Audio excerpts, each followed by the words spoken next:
बच्चों नमस्ते। आज हम कक्षा 9 का प्रश्न पत्र हल करते हैं।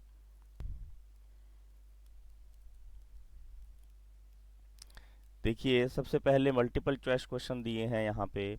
और क्वेश्चन नंबर फर्स्ट, निम्नलिखित संख्याओं में अपरिमेय संख्या कौन सी है। बच्चों, अपरिमेय संख्याएं वो होती हैं जैसे अंडर रूट वाली टर्म्स हैं। Which of the following number is an irrational number. Irrational वो होंगी जिनका वर्गमूल नहीं निकलेगा। देखिए, इसका वर्गमूल कितना है, 4। अंडर रूट 36 है, इसका 6 है। अंडर रूट 64 है, इसका 8 है। तो आंसर क्या हो जाएगा हमारा, अंडर रूट 48। यानी कि अंडर रूट 48 अपरिमेय संख्या है।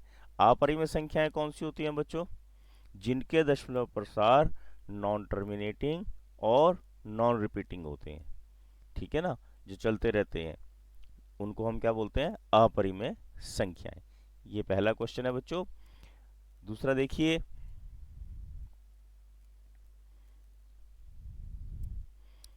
यहां इन्होंने कहा है 36 की पावर 1/2 का मान क्या होगा।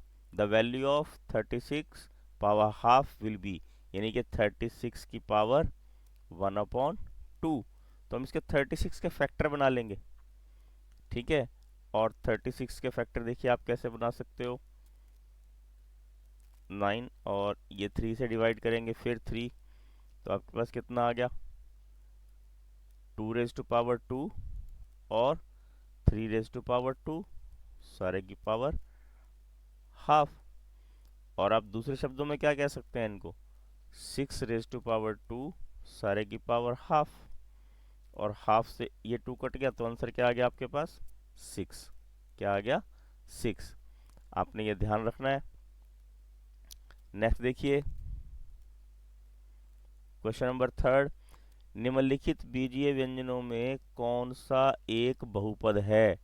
अब बहुपद के लिए क्या होना चाहिए, जो ये वेरिएबल है जिसे जो हमने एल्जेब्रिक एक्सप्रेशन है इज पॉलिनोमियल। पॉलिनोमियल के लिए क्या होना चाहिए बच्चों, ये जो वेरिएबल्स हैं ए बी सी जो भी होते हैं, ना तो ये इनकी पावर माइनस में होनी चाहिए और ना ही इनकी पावर जो है अंडर रूट में होनी चाहिए, ना बटे में होनी चाहिए। तो बचा हमारे पास ए। तो ए हमारा क्या है, पॉलिनोमियल है, बहुपद है। क्योंकि एक्स स्क्वेयर 5x जमा 6, ए जो है हमारे पास सिंपल लिखा हुआ, इसमें वाई बटे में चला गया, इसमें एक्स बटे में है, इसमें टी अंडर रूट में। तो आंसर क्या हो गया हमारा, x² जमा 5x जमा 6। ये क्या हो गया हमारा, पॉलिनोमियल हो गया, बहुपद हो गया। क्वेश्चन नंबर 4 देखिए, बहुपद पी एक्स बराबर 2x जमा 5 का शून्यक होगा जीरो ऑफ पॉलिनोमियल। अब पॉलिनोमियल की जीरो कैसे निकालते हैं, 2x + 5 = 0। तो हम क्या करेंगे, 2x = 5 की साइड चेंज कर देंगे, और जब साइड चेंज होगी तो साइन भी चेंज होगा। तो x कितना आ जाएगा, -5/2। -5/2। तो क्या आंसर आ गया इसका हमारे पास, -5/2। अब नेक्स्ट देखिए, समीकरण 4 बराबर 5x - 3y को ax + by + c = 0 के रूप में लिखिए और c का मान बताइए। अब सबसे पहले हमने इस फॉर्म में लिखना, ये फॉर्म कौन सी लिखी हुई है, देखो यहाँ पे इन्होंने लिखा है ax + by + c = 0। It means क्या है, अब देख रहे होंगे आपको यहाँ क्या समझ में आ रहा है कि जो वेरिएबल है वो सारे एक तरफ होने चाहिए और जो कांस्टेंट टर्म है वो भी दूसरी तरफ होनी चाहिए। क्या बताया हमने आपको, जो कांस्टेंट टर्म है वो भी दूसरी तरफ होनी चाहिए। अब कांस्टेंट टर्म इसमें देखिए क्या है, ये 4 है। अब हम कैसे लिखेंगे इसको, 5x - 3y - 4 = 0। ठीक है, तो अब कंपेयर करके देख लीजिए, a की वैल्यू है 5 और b की वैल्यू आएगी -3 और c की वैल्यू क्या आएगी हमारे पास, -4। तो आंसर क्या हो गया हमारा, डी ऑप्शन सही है, -4 हमारा आंसर होगा। नेक्स्ट देखिए,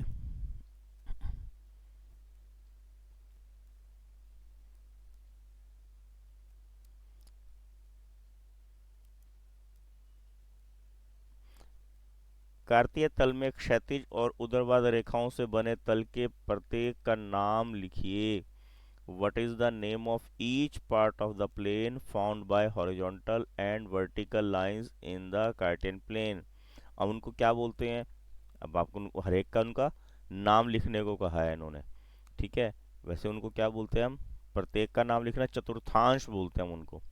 ये है ना, ये देखिए, ये है एक्स, ये ओ, ये एक्स डैश, ये वाई ओ, और ये वाई डैश। तो इसका ही क्या है? वैसे तो ये प्रथम चतुर्थांश है, ये द्वितीय चतुर्थांश है, ये तृतीय चतुर्थांश है, ये चौथा चतुर्थांश है। First quadrant, second quadrant, third quadrant, fourth quadrant. तो फर्स्ट क्वाड्रेंट का नाम क्या है? एक्स ओ वाई। सेकंड का नाम क्या है? Y O X dash. Third का नाम क्या है? X dash O Y dash. और फोर्थ का नाम क्या है? Y dash O X. ये इनके नेमिंग हो। कई बार आपसे वो उनका क्रॉसिंग पॉइंट जो होता है, जैसे ये ओ, इसको पूछते हैं क्या बोलते हैं इसको? इसको बोलते हैं हम ओरिजन। क्या बोलते हैं इसको? ओरिजन। या इसको बोलते हैं मूल बिंदु। क्या बोलते हैं इसको? ओरिजन या मूल बिंदु। नेक्स्ट देखिए, क्वेश्चन नंबर 7। यूक्लिड की दूसरी अभिधारणा क्या है? What is the second postulate of Euclid? Euclid की जो धारणाएं हैं वो किताब में आपके पास 5th चैप्टर में लिखी हैं। और ये धारणा क्या है? एक शांत रेखा को अनिश्चित रूप से बढ़ाया जा सकता है। जो एक एक शांत रेखा को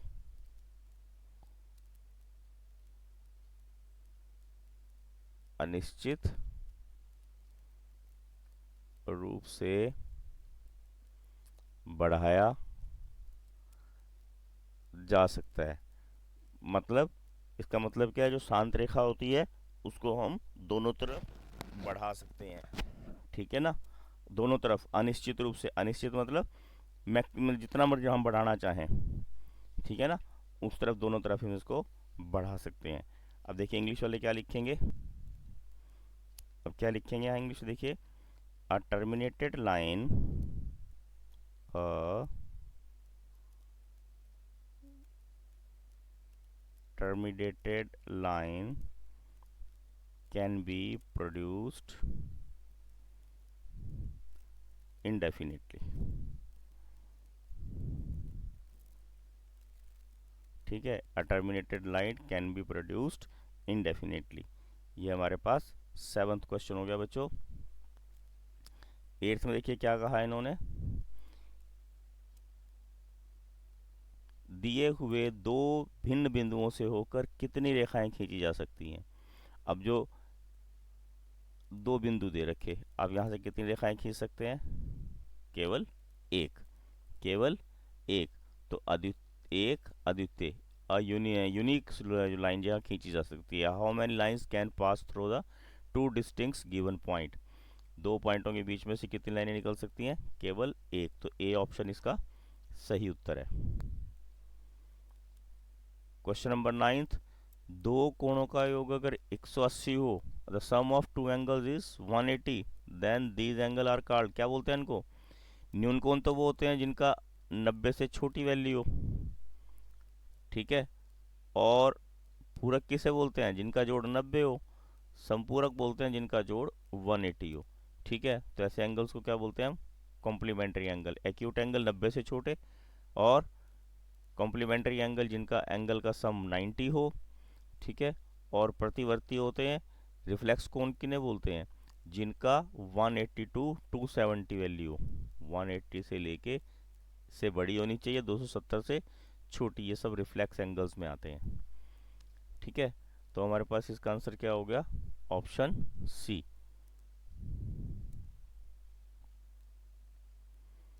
क्वेश्चन नंबर 10 देखिए। दो त्रिभुज सर्वांगसम होंगे यदि एक त्रिभुज की दो भुजाएं और उनके संग अंतर्गत कोण दूसरी त्रिभुज की दो भुजाओं और उनके अंतर्गत कोणों के बराबर हों। यह निम्नलिखित में से सर्वांगसमता का कौन सा नियम है?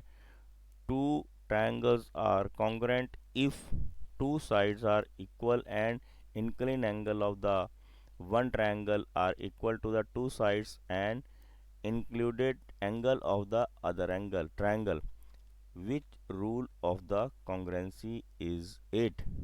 क्या बोला इन्होंने? अब टू ट्रायंगल्स हैं देखिए, वन और ये टू। उन क्या कहा है? Two triangles if two sides are, अब दो साइड्स हैं, सपोज करिए ये साइड इसके बराबर है और ये साइड इसके बराबर है, ठीक है। Two sides are equal to the two sides and incline angle, अब जो ये इनके बीच का एंगल है तो क्या होगा?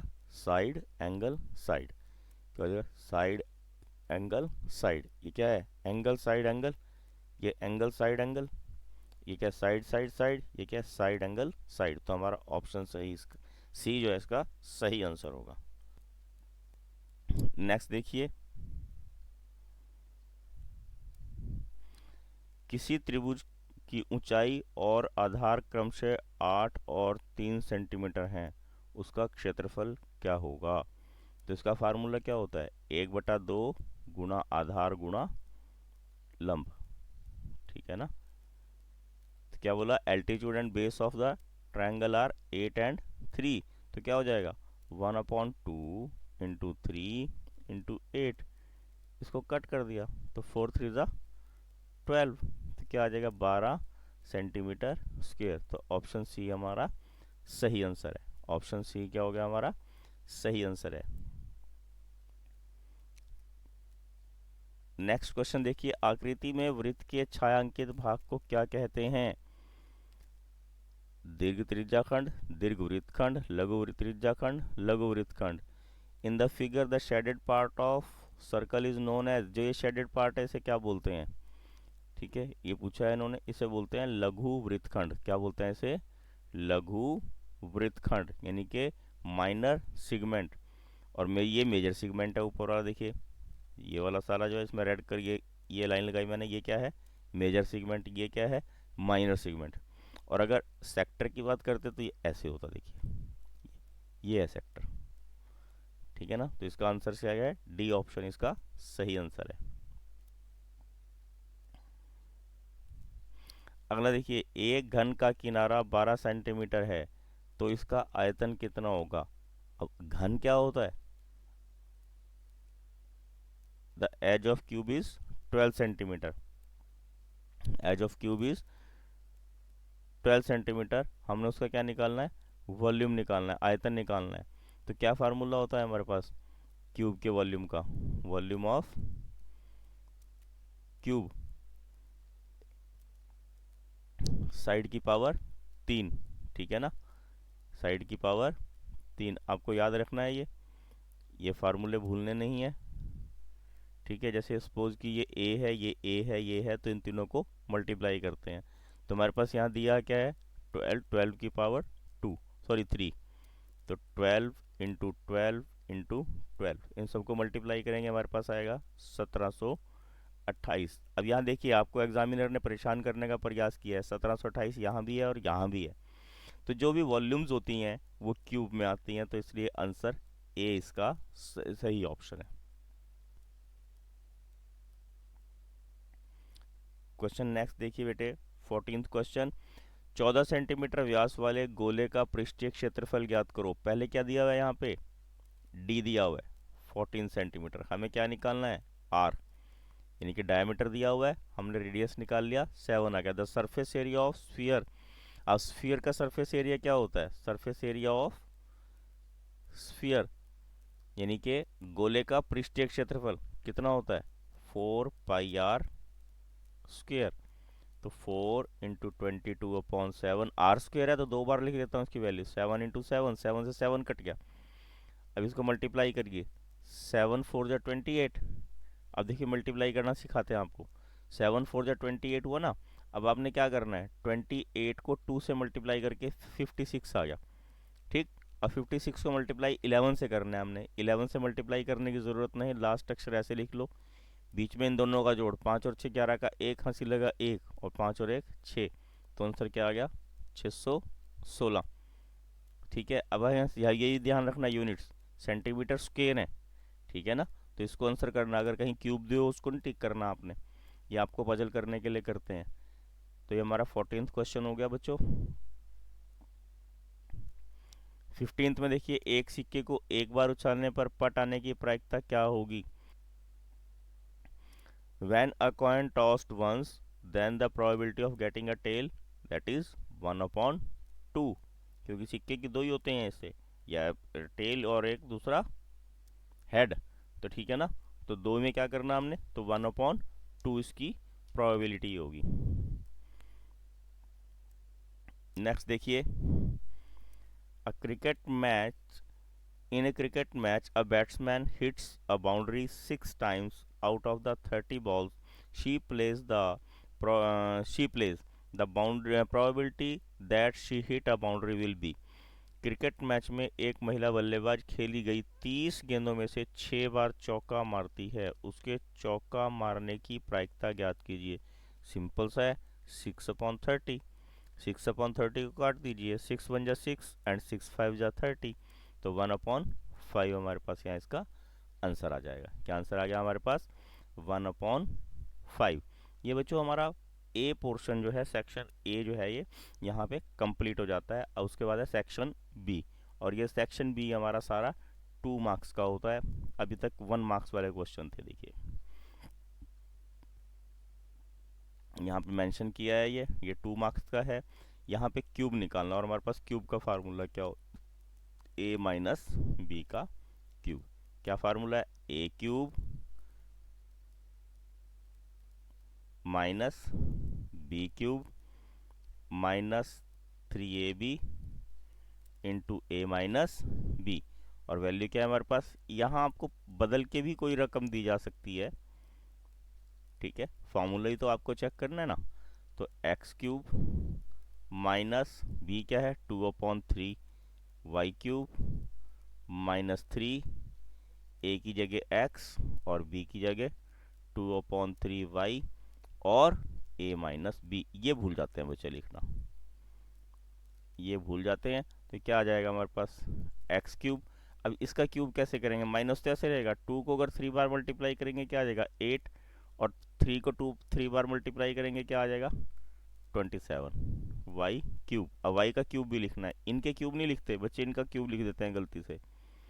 यहाँ 3 से 3 को कट कर देते हैं, और आ जाएगा -2xy और x माइनस 2/3y। उसके बाद इसका हमने ब्रैकेट खोल, और ब्रैकेट कैसे खोलेंगे? फर्स्ट में ऐसे कैसा, X cube minus 8/27 Y cube minus 2, अब ये x से x मल्टीप्लाई होगा तो क्या आ जाएगा? X square Y. अब ये माइनस इस माइनस से मल्टीप्लाई, सेम साइन कभी मल्टीप्लाई होके प्लस आएगा, आपने ये ध्यान रखना है। और 2 से इस 2 को मल्टीप्लाई करेंगे, 2 2 ज़ा 4/3 एक्स वाई स्क्वेयर। तो ये हमारा आंसर आ गया, X cube minus 8/27 Y cube minus 2x² Y plus 4/3 x Y square. ये हमारा सेकंड क्वेश्चन बच्चों यहाँ कंप्लीट हो जाता है। अगला देखिए, इन्होंने कहा कि निम्नलिखित की परिभाषा दीजिए। अगला देखिए, यदि समानांतर चतुर्भुज के विकर्ण बराबर हों, समानांतर चतुर्भुज किसे बोलते हैं? ये समानांतर चतुर्भुज है। तो बताइए, समझ दर्शाइए कि यह एक आयत है। If the diagonal of parallelogram are equal then show that it is a rectangle. अब ये डायगोनल दिए, ठीक है, सपोज कीजिए ये ए है, ये बी है, ये सी है, ये डी है। तो हमें यहाँ पे गिवन क्या है, दिया है, क्या दिया है? ए सी इज इक्वल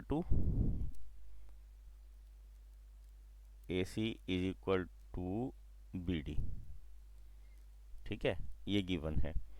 और हमें प्रूव क्या करना है? टू प्रूव क्या है?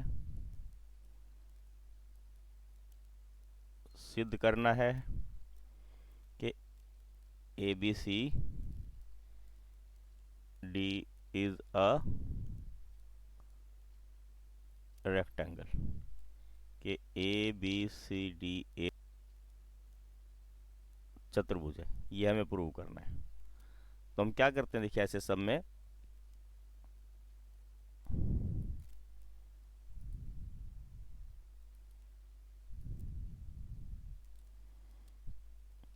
हम प्रूफ क्या करेंगे, देखिए हमारे पास प्रूफ क्या है, प्रमाण।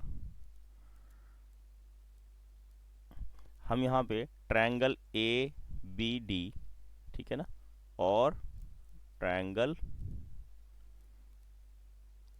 ABC की बात करेंगे। अब ABC में आप देख रहे हो AB कॉमन है, तो यहाँ लिखेंगे AB is equal to AB common. Hindi वाले उभयनिष्ठ लिख सकते हैं, साझा लिख सकते हैं, ठीक है ना।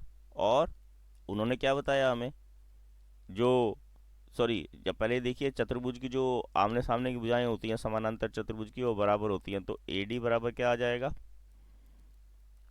BC, यानी कि दो ये ले लिए हमने,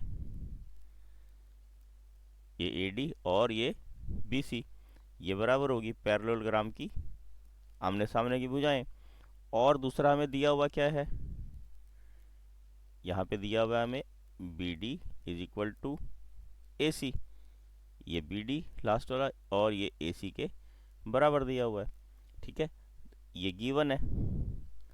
तो हमारे पास क्या हो जाएगा, देखिए ट्रायंगल ABD कॉन्ग्रेंट हो जाएगी ट्रायंगल ABC के, और अगर ट्रायंगल कॉन्ग्रेंट हो जाएंगी तो angle A will be equal to angle B, ठीक है, angle A will equal to angle B। और लिखते क्या है इसको, CPCT, corresponding part of congruent triangle, सर्वांग त्रिभुजों के संगत भाग समान होते हैं। और अगर ये संगत भाग समान है तो क्या होगा, हम क्या करेंगे, देखिए यहाँ पे angle A plus angle B is equal to 180, ठीक है ना, क्योंकि समानांतर चतुर्भुज के संगत कोण जो है वो अंतः कोणों का योग जो है 180 होता है, जो संगत कोण है इसके उनका जोड़ 180 होता है, ठीक है। A और B दोनों हमारे बराबर हैं, तो हम B को भी यहाँ पर A के इक्वल लिख लेते हैं, तो हमारे पास आ जाएगा 2A इज इक्वल टू 180 और A is equal to 180 upon 2, that is 90 degree.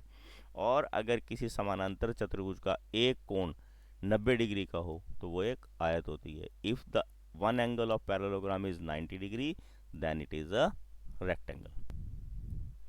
अब यहाँ देखिए क्या बोला नेक्स्ट सम में इन्होंने, 15 डिग्री का माप का एक कोण की रचना करनी है। कैसे बनाएंगे 15 डिग्री का कोण, आपने क्या करना है, 60 का एंगल आपको बनाना आता होगा ना, ये 60 का हो गया, इस आर्क को ही आपने बड़ा कर लेना। और यहाँ मान लो मैं A और B पॉइंट देता हूँ, यहाँ मैं आपके समझाने के लिए L दे रहा हूँ, आपने देना नहीं है। आपने क्या करना है, इस L बिंदु से एक आर्क और लगा दी और इसको डॉटेड में मिलाया। इसको आज जो पहले वाली आर्क है इसको आपने बड़ा रखना है, लगभग इतना बड़ा, ठीक। और जो ये बिंदु आया, ये आया आपका 30 का कोण, यहाँ पे मैं इसको O से शो कर रहा, ये काहे का कोण आ गया 30 का। ये वाली आर्क तो आपकी बड़ी है ही है, आपने इस O बिंदु से एक आर्क और लगा देनी, ये आपके पास 15 का कोण आ जाएगा और आपने इसको डार्क कर देना, ठीक है। ये 15 डिग्री का जो है हम यहाँ पे कोण इस प्रकार बना सकते हैं। नेक्स्ट देखिए क्वेश्चन नंबर 6, ऊंचाई 14 सेंटीमीटर वाले एक लंबवृत्तीय बेलन का वक्र पृष्ठीय क्षेत्रफल 88 सेंटीमीटर स्क्वायर है। बेलन के आधार का व्यास ज्ञात कीजिए। The curved surface area of cylinder कितना दिया हुआ है, 88 सेंटीमीटर स्क्वायर, ठीक है ना, यानी कि बेलन का वक्र पृष्ठीय क्षेत्रफल 88 सेंटीमीटर स्क्वायर दिया है और बेलन की ऊंचाई कितनी दी है, 14 सेंटीमीटर। अब आपको फॉर्मूले आने चाहिए। अब वक्र पृष्ठीय क्षेत्रफल कितना होता है, 2πr/h, वो कितना दिया है 88, 2 की जगह 2, 22/7, r तो हमें नहीं पता, आर की जगह आर ही लिख लिया। हाइट 14 है, 14 की जगह 14 लिख दिया आज हाइट की जगह। इसको 7 से कट किया, 2 आया। देखिए 2 टू ज़ा 4 और 22 को 4 से मल्टीप्लाई करेंगे 88 आर। और आर कितना आ जाएगा हमारे पास 88 upon 88 that is equal to 1। 1 क्या है ये सेंटीमीटर। बट उन्होंने तो डायमीटर पूछा है, तो डायमीटर किसके इक्वल होगा D is equal to 1 into 2 that is 2 centimetre. क्या आ जाएगा ये 2 सेंटीमीटर आ जाएगा। अब क्वेश्चन नंबर 7 देखिए। 40 दशमलव स्थान तक शुद्ध पाई का मान नीचे दिया गया है। The value of pi up to 40 decimals place is given below. ठीक है, make a frequency distribution of digits from 0 to 9 decimal. हमने कैसे करते हैं, यहाँ लिख देंगे हम डिजिट्स, और सेकंड लाइन में हम क्या बनाएंगे, इसको डिजिट को हम हिंदी में बोलते हैं अंक, और ये मिलान चिन्ह, और तीसरा क्या आ जाएगा हमारे पास बारंबारता। इसको टेलीमार्क बोलते हैं इंग्लिश में, और ये फ्रीक्वेंसी। ठीक है, कैसे करना है आपने 0 1 2 3 4 5 6 7 जो वैल्यूज़ दी हुई हैं आपने वो लिखते चले जाना है। 0 टू 9 है ना, 8 और ये 9। आपके पास टेबल बनाओ, कापी पे तो लाइनें लगी होती है ना, यहाँ पे थोड़ा सा देखने में दिक्कत होती है। अब देखिए फर्स्ट ऐसे करते हैं। देखिए यहाँ से 1 कट कर दिया, 1 के आगे 1 लगा दिया, फिर 4 कट कर दिया, 4 के आगे 1 लगा दिया, ये 1 कट कर दिया, 1 के आगे 1 लगा दिया। अब मैं ऐसे करता रहूँगा और यहाँ पे मेरी वैल्यू आती रहेंगी, आप इसको ऐसे करते जाएंगे। ठीक है, ये बच्चों क्वेश्चन पूरा इसी तरह होना। 6 क्या कट करा, 6 के आगे 1 लगा दिया। बच्चे गलती क्या करते हैं, ध्यान रखेंगे, बच्चे गलती क्या करते हैं, सारे पहले 5 गिन लेंगे, फिर सारे 3 गिन लेंगे, उससे मिस्टेक होने का चांस रहता है। अगर मैं इसको बीच में छोड़ भी दूंगा तो मेरे से गलती नहीं होगी। ये देखिए, क्योंकि मैं बातें भी कर रहा हूँ अगर आपसे, तो ये मेरे बीच से मुझे याद है, मैंने जो कट कर दिया मैंने वो मार्क लगा दिया उसका। इससे आपको गलती का कोई चांस नहीं बचेगा। सब ने बच्चों इसी तरह इसको करना है, एक एक अक्षर कट करते रहिए, देख रहे हो आप, और उनके आगे मार्क लगाते रहिए। 6 को कट कीजिए, मार्क लगा दीजिए, 4 को कट कीजिए, 4 के आगे मार्क लगा दिया, 3 को कट किया, 3 के आगे मार्क लगा दिया, दोबारा 3 है। अब जब हमारे फिफ्थ होता है तो फिफ्थ को हम क्या करते हैं, 4 लाइंस को क्रॉस कर देते हैं ताकि बाद में गिनने में दिक्कत ना रहे। 8 के आगे फिर 1, 3 के आगे फिर 1, 2 के आगे 1, 7 को कट किया, 9 के आगे 1, 5 को फिर कट किया, 0 को कट किया, 2 को कट किया, फिर 8 को कट किया, 8 एक और आ गया, इसका मतलब 5 हो गए ये 4 को कट किया, ये 1 को कट किया, और ये 9 को कट किया। ठीक है ना, और फिर हमारे पास देखिए, और एक 7 आ गया ये। ठीक है, और 1 हमारे पास एक और आ गया। 1 एक बार दोबारा देख लेता हूँ, 1 2 3 4, इसका मतलब ये 2 वाला एक हमारे पास ऊपर यहाँ ये लग गया। ठीक है ना, तो ये देखिए 1, फिर इसके कितना आ गया हमारे पास 4, और ये आ गया हमारे पास 5, और उसके बाद 3 हमारा 7 टाइम्स है एक बार, और ये फर्स्ट वाला 3 हमने ये छोड़ दिया, ये 3 भी लेना था ना, ये फर्स्ट 3, तो ये हमारे पास 7 हो गया। और उसके बाद 4, अब देखिए कितना गया, चार, चार के बाद आ गया तीन, फिर तीन, फिर तीन, फिर पाँच, फिर पाँच। इस प्रकार हम इसकी बारंबारता बना सकते हैं। इस प्रकार हमारे पास फ्रीक्वेंसी इसकी निकल आएगी।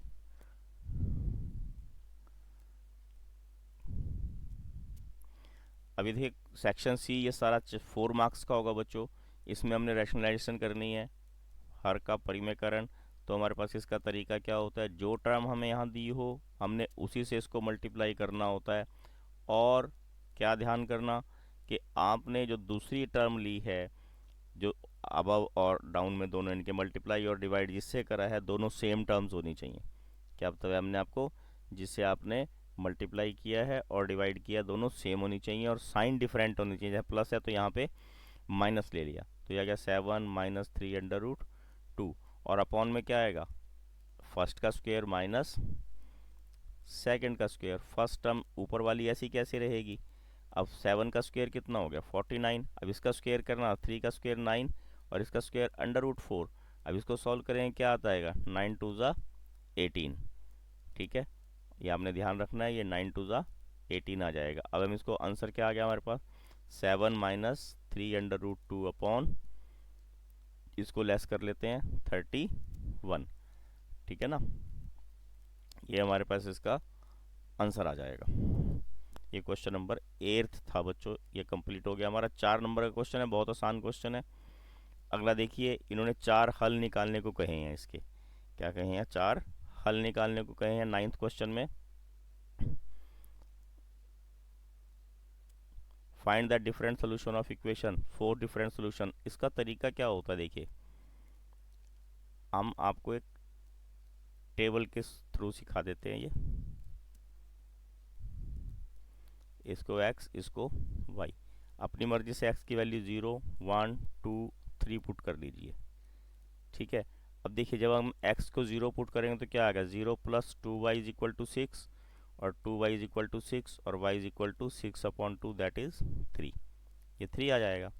और अगर हम यहाँ पे कोई भी वैल्यू पुट कर सकते हैं। अब देखिए अगर यहाँ पे हम 1 पुट कर दें x की वैल्यू, तो कितना आ जाएगा, 2y = 6 - 1 और y = 5/2। ठीक है, क्योंकि 6 में से 1 गया 5 और ये 2 इधर आ गया। और अगर इसी तरह हम यहाँ इसकी वैल्यू 2 पुट करना चाहें तो क्या होगा, 2y = 6 - 2, 6 - 2 करेंगे क्या हो जाएगा 4, 2y = 4 और y = 4/2, कट करेंगे 2 आ जाएगा। ये हमारे पास यहाँ क्या आ गया 2। और यहाँ कोई भी वैल्यू पुट कर सकते हैं आप x की, ज़रूरी नहीं आपने 0 1 2 पुट करना, जो आपको अच्छी लगे वो पुट कर सकते हैं। अब देखिए मैंने यहाँ पे 3 लिखा है तो मैं इसको 3 पुट कर लेता हूँ, 2y = 6 - 3 और 2y = 3 और y = 3/2। कितना आ गया हमारे पास 3/2। तो हमारे पास ये इसके 4 हल आ गए। कोई भी लिख सकते हैं आप x की वैल्यू, y की भी मान सकते हैं, जो आपको ज़्यादा इजी लगे आप वो वैल्यू यहाँ पे सब्सटीट्यूट कर सकते हैं। हमारा 9th क्वेश्चन बच्चों यहाँ कंप्लीट हो जाता है। 10th क्वेश्चन में देखिए उन्होंने कहा, क्या कहा, निम्नलिखित युग्मों को कार्तिकीय तल के बिंदु के रूप में आलेखित कीजिए। Plot the following ordered pair X Y of the numbers as pointed in the Cartesian plane. हमने इसको प्लेन पे शो करना है। आपको ध्यान होगा, वैसे तो ग्राफ पे बनता है ये, मैं चलो आपको यहीं बता देता हूँ। ये वाई, ये वाई डैश, ये ओ आया। हमने -2 -3 लेना है तो यहाँ पे प्लस वाले होते हैं 1 2 3 4 5। ठीक है ना, 1 -1 -2 -3 -4 -5 -6 -7 ऐसे होते हैं यहाँ पे। यहाँ माइनस वाले सारे, ये प्लस वाले 1 2 3 4, 1 2 3 4 माइनस वाले सब। ये हमने लिखना -2 -3। अब -2 ये आया, ठीक है ना, और -3 ये -1 -2 -3, तो लगभग हमारे पास ये पॉइंट आ जाएगा। इसको मैं ए नाम दे देता हूँ ताकि मुझे शो करने में आसानी रहे। ये -2 -3 आ गया। इसी तरह -3 7, ये -3 है और 7 कहाँ जाएगा इसके साथ, ऊपर को 1 2 3 4 5 6 7, यहाँ को लगभग आएगा -3 और ये 7। फिर है 3 और -1, ये 3 है हमारे पास, -1 कहाँ है, नीचे को जाएगा। ठीक है ना, तो ये कितना आ जाएगा 3 और -1। उसके बाद है 0 और 1.5। अब 0 के बाद -1.5 कहाँ आएगा, देखिए यहाँ पे ये सर्कल किया मैंने यहाँ पे, ये क्या आ गया 0 और -1.5। कितना इजी क्वेश्चन है ये, 4 मार्क्स का आपके लिए, जिसमें आपने केवल एंगल पॉइंट्स प्लॉट करने हैं बस। आकृति में ए बी समानांतर C D, A B line C D के समानांतर है, सी डी समानांतर ई एफ, यानी कि ये तीनों लाइन समानांतर हो जाएंगे। आप देखिए यहाँ दिया है इन्होंने A B is parallel to C D and C D is parallel to E F, तो चारों तीन जो है लाइनें ये पैरेलल हो जाएंगी, ठीक है। And E A is perpendicular on A B, E A ये देखिए ये परपेंडिकुलर दिया हुआ है 90 डिग्री का, ठीक है। अब उन्होंने बोला क्या है बी ई एफ ये 55 डिग्री दिया है, और एक्स वाई जेड की वैल्यू हमने निकालनी है। किसकी वैल्यू निकालनी है हमने, एक्स वाई जेड। अब आप ये देखिए अगर ये लाइंस पैरेलल हैं तो x और 55, पहले तो ये भी देखिए ये लाइन ये भी लाइनें पैरेलल हैं, ये भी लाइनें पैरेलल हैं, पहले हम इन दोनों को निकाल लेते हैं। ये दो एंगल जो है ना y और 55, क्योंकि समानांतर रेखाओं के अंतः कोणों का 180 होता है, तो y कितना आ जाएगा 180 माइनस 55, और y को कैलकुलेट कर लेंगे 125, और X Y is equal to X is equal to Y that is 25। ये इक्वल क्यों है, ये संगत कोण है, कॉरस्पॉन्डिंग एंगल्स हैं ये, ठीक है ना, और कॉरस्पॉन्डिंग एंगल जो है वो इक्वल होते हैं, तो इसलिए क्या आ जाएगा हमारे पास x और y दोनों 125 के आगे। अब इन्होंने z निकालने को कहा है, अब z कैसे निकाल सकते हैं हम, देखिए z जो है वो, अगर हम ये वाला कोण निकाल लें यहाँ पे, ठीक है, अगर हम ये कोण निकाल लें तो हमारे पास z आसानी से यहाँ से निकल सकता है, या आप इसको कर सकते हैं क्योंकि ये भी 90 का है, ये भी 90 का हो जाएगा। तो दूसरा तरीका हमारे पास क्या है, z plus 55 is equal to 90, क्योंकि ये अंतः कोणों का 180 होता है, ये 90 है तो ये भी 90 आएगा, तो z बराबर कितना आ गया 90 माइनस 55 दैट इज 35। ये एंगल कितने का आ गया हमारे पास 35, x भी आ गया, x 125, y 25 और z 35। ये हमारे पास 11th क्वेश्चन जो है यहाँ पर कंप्लीट हो जाएगा। उसके बाद देखिए आकृति में ए बी सी डी एक समानांतर चतुर्भुज है, A B parallel D C और C F parallel A D है। यदि A B 16 centimetre, A E 8 centimetre और सी एफ 10 सेंटीमीटर हो तो ए डी का मान ज्ञात कीजिए। A B C D is a parallelogram, ठीक है। अब पैरेललोग्राम के जो एरियाज होते हैं हमने ए डी निकालना है यहाँ पे, और उसका तरीका क्या है हमारे पास, जो नीचे वाली ट्रायंगल है हम देखिए क्या कर सकते हैं, डी सी इंटू ए ई, इसका एरिया आ गया, और इधर से अगर ये एरिया निकालना चाहें तो क्या आएगा वो A D into C F. अब हमें जो जो दिया हम लिख सकते हैं, ठीक है। ए बी और ये देखिए ए बी 16 दिया है तो ए डी भी हमारा 16 हो जाएगा, सॉरी डी सी, तो 16 इंटू ए ई हमें कितना दिया हुआ है 8, ठीक है। और ए डी कितना है आपको दिया हुआ है, ए डी जो है हमारे पास बी सी के बराबर होगा, ठीक है ना, परंतु ए डी हमने निकालना है। और सी एफ कितना दिया है हमें, देखिए यहाँ पे 10, सी एफ कितना दिया है 10, तो हमारे पास ये दोनों तरह से हम क्षेत्रफलों को इक्वल रख लेते हैं, तो ए डी बराबर कितना आ जाएगा 16 इंटू 8 अपॉन 10, ठीक है, और ये आ जाएगा 128 अपॉन 10, और ए डी की वैल्यू कितनी आ जाएगी हमारे पास 12.8 सेंटीमीटर। हमने क्या करा, दोनों तरीके से ट्रायंगल का जो पैरेललोग्राम का एरिया निकाल के उन दोनों को हमने इक्वल रख लिया, तो हमारे पास वो ए डी की वैल्यू आराम से निकल जाएगी। अब नेक्स्ट में देखिए इन्होंने कहा है कि एक त्रिभुज की रचना कीजिए जिसमें बी सी 8 सेंटीमीटर हो, construct a triangle A B C in which B C is 8 centimetre. B C क्या करना हमने 8 सेंटीमीटर ले लेनी, और बी पर 45 का एंगल बना लेना। 45 का एंगल आपने कैसे बनाना, 90 का एंगल आपको बनाना होता होगा, ये मान लो 90 का एंगल है तो एक आर्क आपने यहाँ से लगानी है और एक यहाँ से, तो ये हमारे पास 45 का एंगल बन जाएगा। उन्होंने कहा ए सी माइनस ए बी माइनस ए सी 3.5, क्या बोला इन्होंने ए बी माइनस ए सी 3.5 आपने स्केल रख के और यहाँ से 3.5 का कट लगा लीजिए, और 3.5 का जो कट आएगा उसको आप एल नाम दीजिए, और उसके बाद आपने एल सी को मिलाना है, और एल सी को मिला के इसका समद्विभाजन करना है। ठीक है, किसका समद्विभाजन करना आपने? एल सी का। और जहाँ एल सी आपस के समद्विभाजन इसका कटेगा ऊपर वाली लाइन का, वहाँ पर हमारे पास ए बिंदु आएगा। ठीक है, क्या रचना है? क्या हमने क्या करना है? एक बीसी लाइन लेनी, ठीक, उस पर 45 का एंगल बढ़ाया, 45 के एंगल को नीचे की तरफ इंक्रीज करना है। ठीक है, इंक्रीज करने पर आपने क्या करना, जितना आपको डिफरेंस दिया हुआ है, कितना डिफरेंस दिया हुआ है? 3.5 का डिफरेंस दिया हुआ है ना, तो आपने 3.5 जो है वहाँ पे बनानी है नीचे की तरफ, और उसको सी से मिला देना। किससे मिला देना? उसको सी के साथ मिला देना, और फिर सी एल का बाइसेक्ट करना, जो 45 वाले एंगल की लाइन को ए पर कट करेगा, ए और सी को मिला देना। इस प्रकार आपके पास ए बी सी एक ट्रायंगल बन जाएगी। क्वेश्चन नंबर 14 देखिए बच्चों, एक त्रिभुज की भुजाएं क्रमशः 3, 5 और 7 के अनुपात में है, उसका परिमाप 300 है। त्रिभुज का क्षेत्रफल ज्ञात कीजिए। Side of triangle are 3:5:7। तो हम इसको क्या मान सकते हैं? 3x plus 5x plus 7x is equal to 300। ये भुजाएं मान ली मैंने इसकी, तो अब कितना हो जाएगा? 8 और 7 15, 15x 300 के बराबर, और 300 किसके बराबर आ गया? सॉरी, x बराबर आ गया 20 के।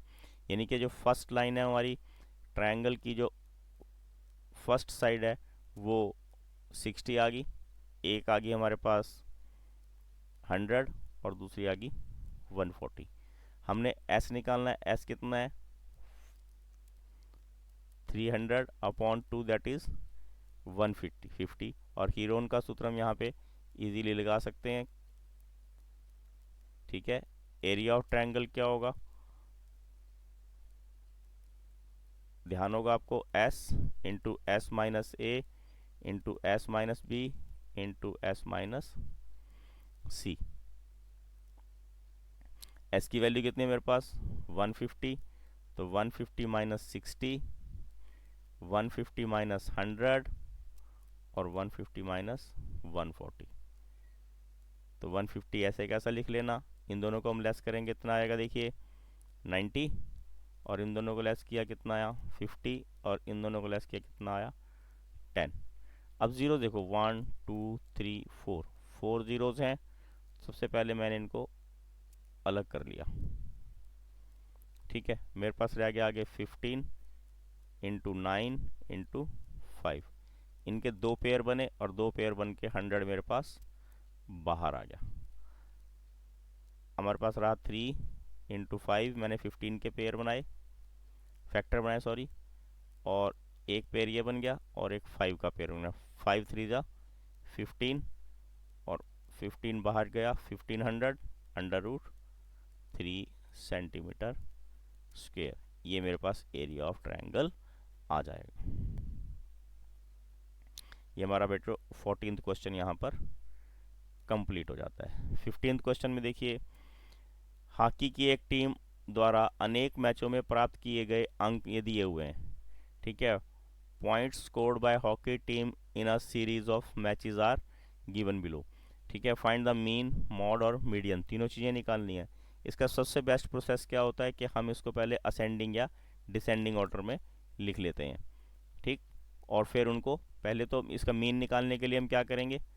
आंकड़ों का जोड़ बटा आंकड़ों की संख्या, इन सबको प्लस करना है आपने। ठीक है ना, इन सबको प्लस करके देख लेते हैं। आपने प्लस करके यहाँ लिखना है, वैसे तो ऐसे 24 plus 10 plus 8 plus 14 plus 5 plus 48 plus 10 plus 8 plus 7 plus 18 plus 28 plus 15 plus 27 plus 10 plus 2 plus 7, और अपॉन कितने हैं, टर्म्स कितनी है ये देख लीजिए। 1 2 3 4 5 6 7 8 9 10 11 12 13 14 15 16। इनको प्लस कीजिए, 4 8 12 और 4 16, और 13 29 30 और 14 44, 44 और 16 60, 65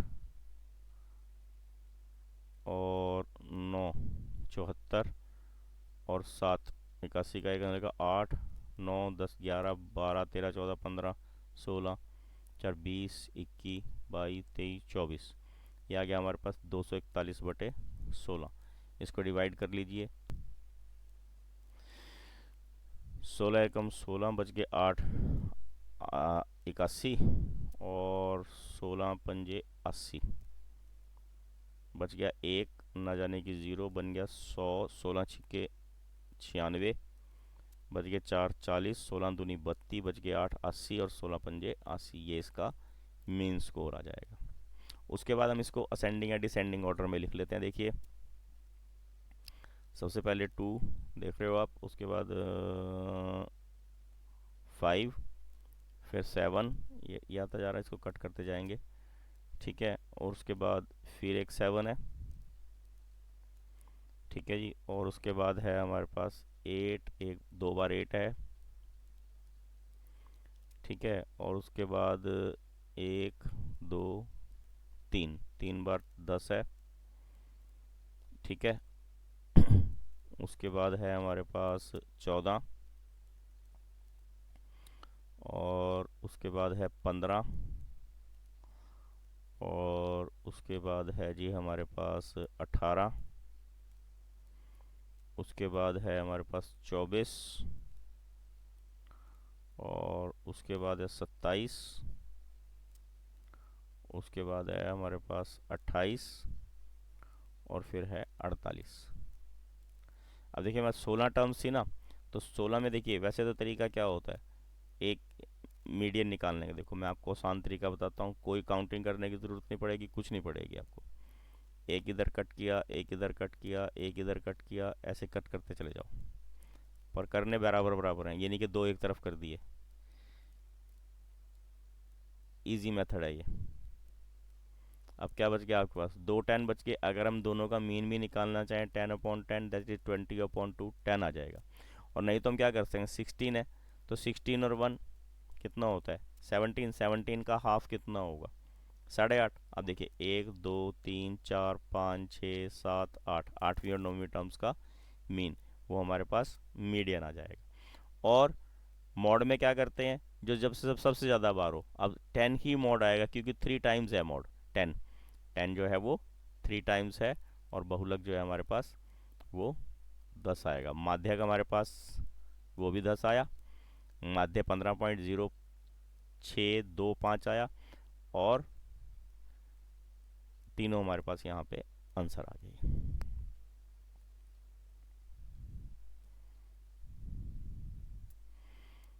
अगला देखिए, इन्होंने कहा है गुणनखंड ज्ञात कीजिए, 6x²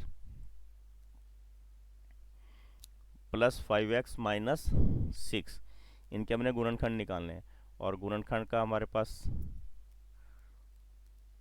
तरीका क्या होता है, इस 6 से इसको मल्टीप्लाई कर दिया, कितना आ जाएगा 36, और 36 के हमने ऑल फैक्टर्स अपने मन में निकाल लेने हैं। 12 4 पे गया 9, हमें 5 चाहिए तो डिफरेंस हमें 5 4 और 9 से मिल जाएगा, तो हम क्या लिखेंगे 6x² plus 9x minus 4x minus 6, और इन दोनों में कॉमन निकालना, इन दोनों में कॉमन निकालना, इन दोनों में आप कॉमन देखिए क्या निकालेंगे कॉमन, 3x, अंदर रहा हमारे पास 2x प्लस 3। ये साइन ऐसे कैसा आता है, यहाँ पे 2x प्लस 3 बचना चाहिए, ज़रूरी है ये सेम टर्म होनी चाहिए। और अगर यहाँ हम देखेंगे इन दोनों को कंपेयर करें तो क्या चीज़ बाहर रहेगी हमारे पास 2, तो हमारा फैक्टर क्या बन गए 3x minus 2 into 2x plus 3, ये हमारे पास इसके फैक्टर आ गए। ऑप्शन में और वाले क्वेश्चन में क्या है, 27x की पावर 3 प्लस y की पावर 3 प्लस z की पावर 3 माइनस 9xy z। देखिए इसको हम अगर होल क्यूब में कन्वर्ट करेंगे तो क्या आ जाएगा 3x³ plus Y cube plus Z cube minus 3 into 3x, ये y और ये z। तो हमारे पास फार्मूला क्या है, a³ plus b³ plus c³ minus 3abc, क्या फार्मूला है a प्लस बी प्लस सी, यानी कि 3x plus Y plus Z. ठीक है, फिर उसके बाद क्या है, ए स्क्वेयर यानी कि 3x का square plus B square plus C square that is Z. ठीक है, माइनस ए बी, ये 3x है, माइनस बी सी वो वाई जेड है, minus C A 3x Z. तो हमारे पास क्या बन गया, 3x plus Y plus Z into 9x square plus Y square plus Z square minus 3xy minus Y Z minus 3x Z. ये हमारे पास इसके और वाले क्वेश्चन के फैक्टर बन जाएंगे। नेक्स्ट देखिए, दर्शाइए कि समबाहु त्रिभुज का प्रत्येक कोण 60 डिग्री का है। अब समबाहु त्रिभुज क्या होती है, इक्विलेटरल ट्रायंगल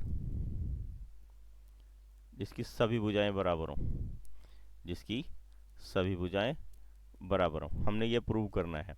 हमें दिया हुआ क्या है, A B is equal to A C. अब ए बी और ए सी बराबर हैं तो क्या होगा, angle 1 is equal to angle 2। बराबर भुजाओं के सामने के कोण बराबर होते हैं। ठीक है, इसको हम क्या बोलते हैं, opposite sides of opposite angles of equal triangle, opposite angles of equal sides are equal. ठीक है, और अगर हम यहाँ इसको दूसरी को देखें, यानी कि बी सी, ये वाली लाइन ले लीजिए, इक्वल टू ए बी है। अगर ए बी और बी सी, अगर ए बी, ये ए बी है और ये बी सी है, दोनों बराबर हैं, तो क्या हो जाएगा, बी सी के सामने का कोण 3 है और ए बी के सामने का कोण 2 है, तो एंगल 2 बराबर एंगल 3 हो जाएगा। तो इससे हमें क्या मिले, ये फर्स्ट इक्वेशन आ गई हमारे पास, ये सेकंड आ गई। तो हमारे पास क्या आ गया, एंगल 1 बराबर एंगल 2 और बराबर एंगल 3, तीनों एंगल इक्वल आ गए। और वैसे हमारे पास ट्रायंगल के तीनों एंगल्स का सम कितना होता है, 180। The sum of 3 angles of a triangle is 180। इसमें से एक ले लेते हैं, 2 भी 1 के बराबर है, 3 भी 1 के बराबर है, तो क्या है, thrice of angle 1 is equal to 180 और angle 1 is equal to 180 upon 3 that is 60 degree. हमने यही प्रूव करना था कि समबाहु त्रिभुज का प्रत्येक कोण 60 अंश का होता है। एक 60 का है, दो भी 60 का है, तीन भी 60 का है, कि दोनों तीनों बराबर बताए हैं हमने। ठीक है ना। अब देखिए 18th क्वेश्चन, यहाँ पे फिर अथवा में है, किसी गोदाम का माप दिया हुआ है, इस गोदाम में लकड़ी के कितने अधिकतम क्रेट रख सकते हैं। बच्चों बहुत सिंपल, एक लाइन में कर सकते हैं हम इसको। वैसे तो आप पूरा लिखोगे, गोदाम का आयतन और नीचे क्रेट का आयतन। ठीक है ना। और इसको डिवाइड करोगे, इस डेसिमल को हटाओगे तो यहाँ 10 लगेगा, इस डेसिमल को हटाओगे तो यहाँ 100 लगेगा, 0.5 का डेसिमल हटाओगे तो यहाँ 10 लगेगा। 15 से ये 15 कट गया, 25 से कटा 1 है, 25 से कटा 5 आया, 5 से इसको 10 को काटेंगे 2 आ जाएगा, इस 5 से इस 10 को काटा 2 आया।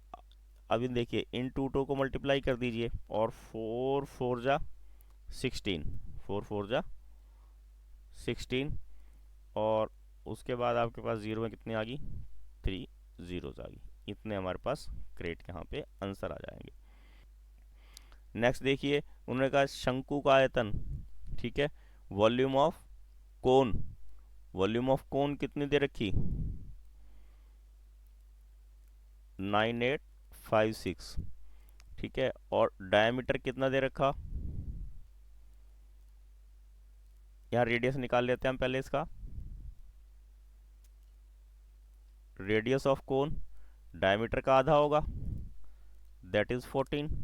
यहाँ हिंदी में लिखेंगे शंकु की त्रिज्या। ठीक है, और यहाँ लिखेंगे शंकु का आयतन, और शंकु का आयतन कितना होता है, 1/3 पाई आर स्क्वेयर एच, वो कितना है 9856। आर हमें दिया हुआ है तो 1/3 इंटू 22/7, और आर की वैल्यू कितनी है 14 इंटू 14 इंटू एच और 9856। 7 से इसको कट कर दिया 2 आ गया, और h कितना आ जाएगा 9856 इंटू 3, ये 3 ऊपर चला जाएगा और बाकी टर्म ये अपॉन में आ जाएंगी, बाकी टर्म कहाँ आ गई है, अपॉन में आ गई। अब इसको आपने कट करना है। देखिए कट कैसे करेंगे, सबसे इजी प्रोसेस है, पहले इसको हम 2 से कट कर लेते हैं। 2 4 जा 8 और 2 9 जा 18 और ये 2 2 जा 4 और 2 8 जा 16। 11 से कट किया, 11 4 जा, फिर बचा 5, फिर 11 4 जा, ये बच गया 8 और 11 8 जा, फिर 2 से कट किया, ये आ गया 2 2 4, फिर 14 से कट किया, से कट करके हमारे पास आ गया 14 1 जा 14, बच गए 8 और 14 6 जा, अब 16 तिये 48 सेंटीमीटर इसकी हाइट आ गई। ये फर्स्ट का आंसर क्या आ गया, 48। अब स्लैंट हाइट पूछी है इन्होंने, एल पूछा है, कैसे निकालते हैं, R square plus H square. R कितना है 14 का स्क्र और ये 48 का स्क्र। 14 का स्क्र 196 और 48 का स्क्र हमारे पास आएगा 2304 होता है।